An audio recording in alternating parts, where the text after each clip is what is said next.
On page 12 and page 13, we've got some Newton's second law and friction practice problems, okay? I would like to do the first 4 together. Then what I'm gonna do is I'm going to pause the video and we'll give you the answers and then I'll pause the video. So what I want you to do is pause the video and work through the rest of the problems on your own and then just check your work. Okay, if you need help, then I'm going to continue on the video solving each one of the problems. So if you need help, you can go ahead and watch the video or fast forward to whichever problem you need help with, okay? All right, so in each one of these cases, today we're focusing on the fact that we're on a flat horizontal surface. Now that's not always the case, but that's the case for today. And since that's the case, in each case, we know that FF equals mu Fn, or since, like I said, we're on this flat horizontal surface, the normal force is equal to the force of gravity, or the normal force is equal to mg. So this would be something that we could totally use as a shortcut. Again, this only works when we're on a flat horizontal surface. Okay. So like I said, let's do the first 4 together. Here we go. A 2 kilogram block is pulled to the right by a force of 10 newtons. The coefficient of static friction between the block and the ground is 0.35. First thing I'm going to do is find the force of friction. Okay, well, I can cut to the chase here and say that since we're on a flat surface, to find the force of friction, I can use mu mg. Or my mu, or my coefficient of friction, is 0.35. The mass is 2 kilograms, and I know that little g is 10. So let's figure out what is the force of friction. So I got 0.35 times 2 times 10 is 7. Okay, next, draw the friction vector on the free body diagram below. Which direction does friction point? I hope you're saying opposite the direction of motion. Remember, friction is always working against you. Does the block move? How do we know if the block moves? Well, if we take a look at the sum of the forces equals MA, what is the sum of the forces? If I have 10 newtons pulling this way and I have 7 newtons pulling this way, what is the net force or the sum of the forces? Hopefully you were saying 10 minus 7 is equal to 3. And since there is a net force, yes, it moves. Why didn't I do 10 plus 7? Hopefully you said, well, these two arrows are pointing in opposite directions. And when things are pointing in opposite directions, we subtract. If these two were pointing in the same direction, then we would have added them. Hopefully that makes sense. All right, so it says how or why not. So my response to how is perhaps they want us to calculate the acceleration. So the sum of the forces, or the net force, was 3. Again, 10 minus 7 gives us 3. The mass in this case was 2, and here's our acceleration.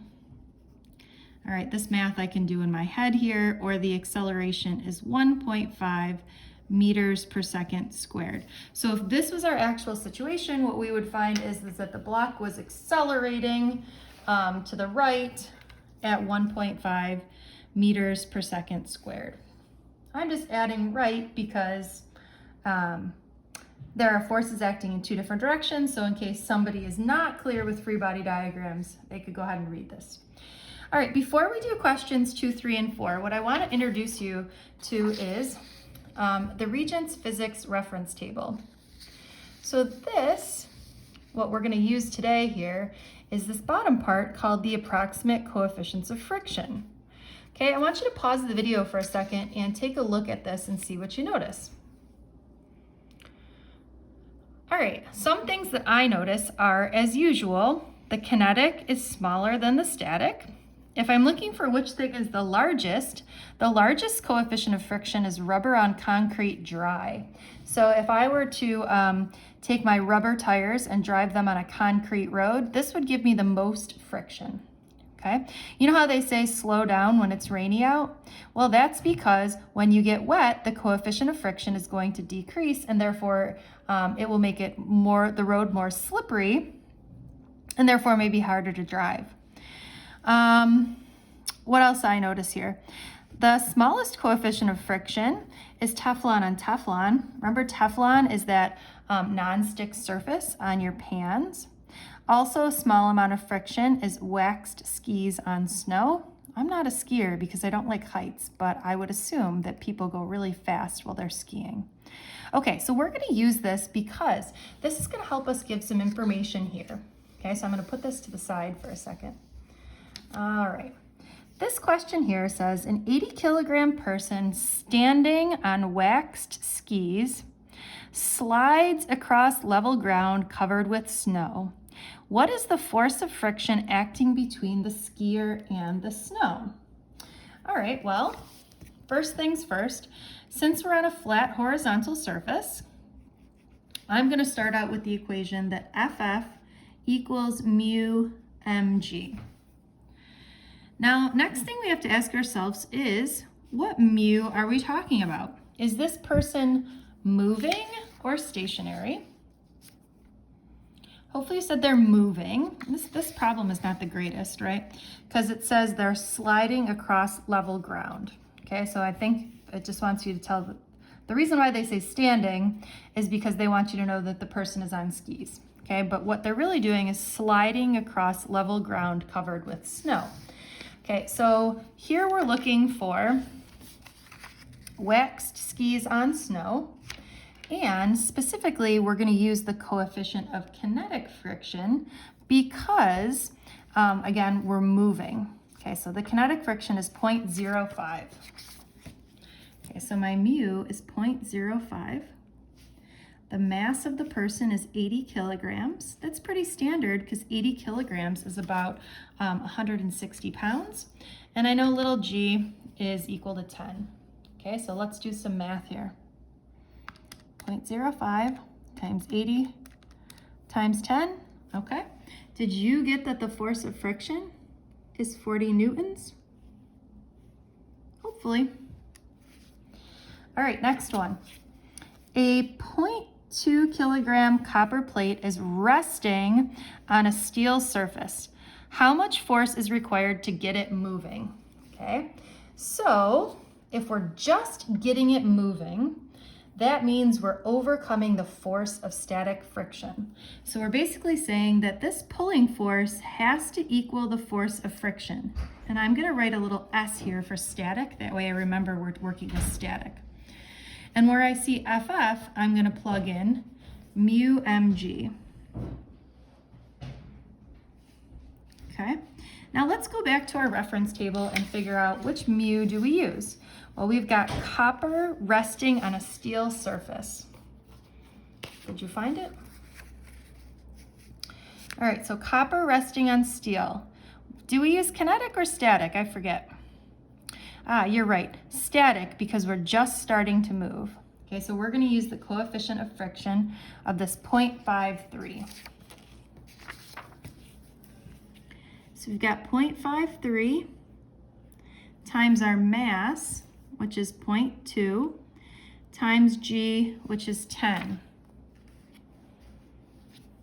0.53 times 0.2 times 10, and we get 1.06 newtons. So the force we need to get this moving is 1.06 newtons. Hopefully this is making some sense to you. All right, last one that we're going to do together is number 4. The coefficient of static friction between a 12 kilogram box and the ground, is 0.4. What is the minimum force required to set the box in motion? Okay, so again, if we're just starting to move, we're looking for when the pulling force is equal to the maximum force of static friction. Or again, we're going to set this equal to mu mg. Now we're looking for, again, the force. It gives us the mu is 0.4, the mass is 12, and g is 10.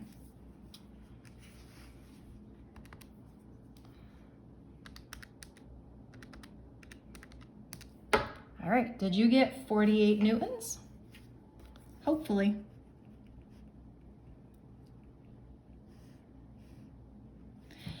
All right, so again, here's the plan. I want you to do 5, 6, 7, 8, no 9, and then 10. Okay, so I want you to pause the video at this point right here. Pause it, and as you work through each one of these problems, I want you to check your answer. Okay, if you didn't get the answer right, then I want you to start the video, fast forward to the one that you didn't get right, and I will go through how to do all these rest. Okay, with any luck, you'll have all of these answers correct and you won't need to listen to the rest of this video. Okay, for my friends who are working in class, obviously if you need help, ask a partner. For my friends who are working at home, you've got me here, and just fast forward the video. All right, here we go. So again, pause the video at this point, and I will keep working on number 5. Okay, number 5. A 500 kilogram car is pushed with a force of 3,000 newtons. The coefficient of friction between the tires and the road is 0.5. First thing we're going to do is draw a free body diagram and label the forces acting on the car. Okay, so here's the car. Pretty nice looking car, huh? And I'm going to tell you that there's some sort of pulling force going this way. What other forces are acting and in which direction? You're right, the normal force points perpendicular to the surface. The force of friction points in the direction opposite of motion, and everybody's favorite, gravity, points down. Next thing, find the force of friction acting on the car. You got it, we know how to do this one, right? FF equals mu mg, where we've got mu is 0.5, the mass is 500, and g is 10. 0.5 times 500 times 10 is 2,500. So my force of friction is 2,000, this is a comma here, 500 newtons. Next, find the net force. Okay, well, if you think about it here, the net force, if I have 3,000 pulling this way, and I have 2,500 pulling this way, what is the net force? Hopefully you said 500 newtons because you subtracted those two numbers. Since their arrows are pointing in opposite directions, we subtract them. If their arrows were pointing in the same direction, then we would add them. Okay. And last but not least, it wants us to find the acceleration. Well, remember we have the sum of the forces equals ma, and our net force, or the sum of the forces, is 500. The mass is 500, and we're looking for the acceleration. Geez, I think I can handle this math. Here we go. So that gives us an acceleration of 1 meter per second squared. Okay?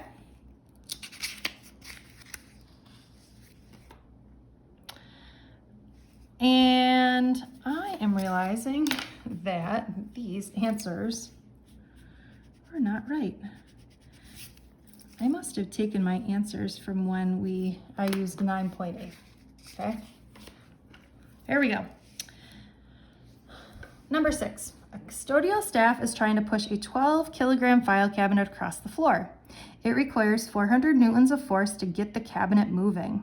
What is the coefficient of static friction between the cabinet and the ground? Draw a free body diagram.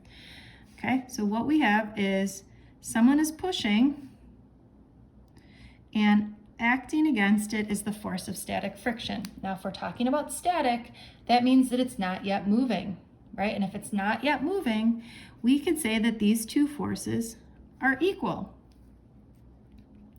Or we know that we can replace FF with mu Fn or mu mg. Now, it tells us that it requires 20 newtons of force. So here's our, geez Louise, it requires 40 newtons of force. And we're looking for mu. The mass is 12, and little g is 10. So we really have 40 equals mu times 120.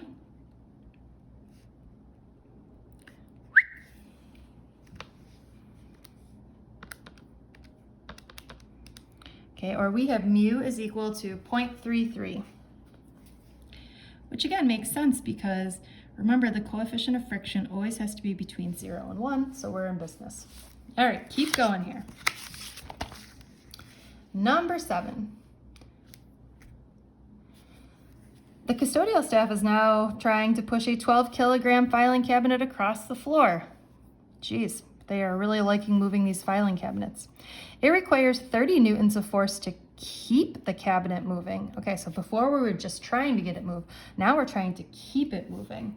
Okay, so if we're trying to keep it moving, what type of friction are we working against here? You're right, kinetic.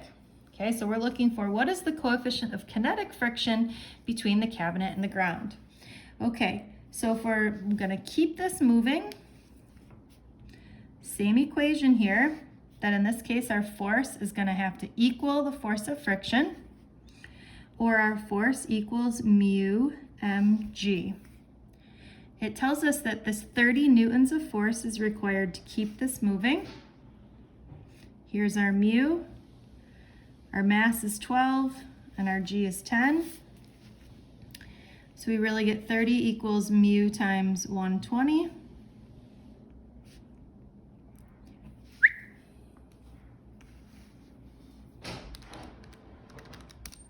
Or that our mu is 0.25. Now you should be saying to yourself, all right, this is good news because we know that the coefficient of static friction was 0.33, so we know that this has to be smaller than that, and it is, so good job. Number 8, a 600-kilogram car is stuck on a piece of ice. The coefficient of friction between the tires and the ice is 0.15. What is the minimum force needed to get the car moving? Okay, so what are we trying to overcome here?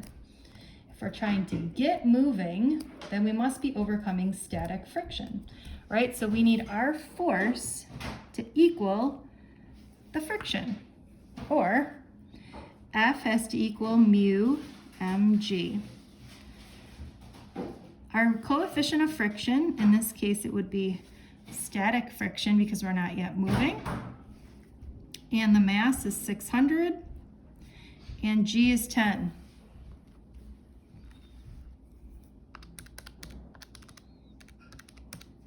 Or we get that the force required is 900 newtons.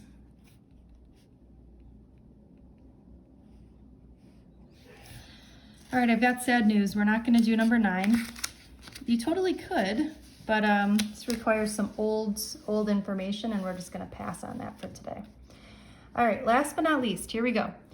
The diagram below shows a 5-kilogram block accelerating at 6 meters per second squared along a rough horizontal surface by the application of a horizontal force F of 50 newtons. Okay, so first thing we need to do is find the net force acting on the block. Now, this is kind of tricky. Well, there's only really one equation that we know to find the net force, or we might call this the sum of the forces, would be that the sum of the forces equals ma. So if we're looking to find the net force, or the sum of the forces, we know that the mass is 5 and the acceleration is 6, or we get the sum of the forces to equal 30 newtons. All right, next question asks us to find the force of friction acting on the block. Well, let's think about it this way. The net force is 30. If 50 goes this way, how much has to go this way so that the net force is 30? Hopefully you're saying, well, if I have 50 pulling to the right and I subtract something, I have to equal 30, or that the force of friction has to equal 20 newtons. And last but not least, if I know that the force of friction is 20 newtons, it now wants me to find the coefficient of friction acting on the block. So if I use my same friend here, that FF equals mu mg, I know my force of friction is 20. Mu is what I'm looking for. My mass is 5, and g is 10. So I get 20 equals mu times 50.